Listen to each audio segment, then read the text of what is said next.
যশোরের ৬টি আসন, জামাত ইসলামের ৬টি আসনে যোগ্য প্রার্থীদের সমাগম। তো প্রথমে যিনি আছেন যশোর যশোর ৮৫-১-এ আছেন মাওলানা আজিজুর রহমান, যিনি আমার স্যার, অত্যন্ত ভালো মানুষ। ২ নম্বরে যিনি আছেন ডক্টর মোসলেউদ্দিন ফরিদ, উনিও খুবই অভিজ্ঞ একজন মানুষ এবং দক্ষ সৎলোক। ৩ নম্বরে যিনি আছেন তিনি হলেন অধ্যাপক ভিপি আব্দুল খালেক, উনি হচ্ছে MM কলেজের ভিপি ছিলেন, উনিও অত্যন্ত চমৎকার একটি মানুষ। ৪ নম্বরে যিনি আছেন তিনি হলেন অধ্যাপক গোলাম রসুল, যিনিও অত্যন্ত ভালো মানুষ। এবং ৫ নম্বরে যিনি আছেন অ্যাডভোকেট গাজী এনামুল হক, উনিও খুবই চমৎকার একজন মানুষ এবং সৎলোক।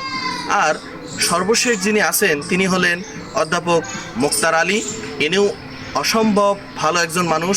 তো যশোর জেলা এই ৬টি আসনে যেন দাঁড়িপাল্লা মার্কার জয় হয়।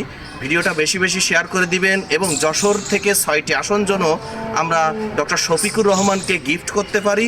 তো দাঁড়িপাল্লার প্রচারের স্বার্থে আপনারা সবাই এই যশোরের জেলায় যারা আছেন সবাই ভিডিওটা বেশি শেয়ার করে দিবেন। ধন্যবাদ সবাইকে। আসসালাম।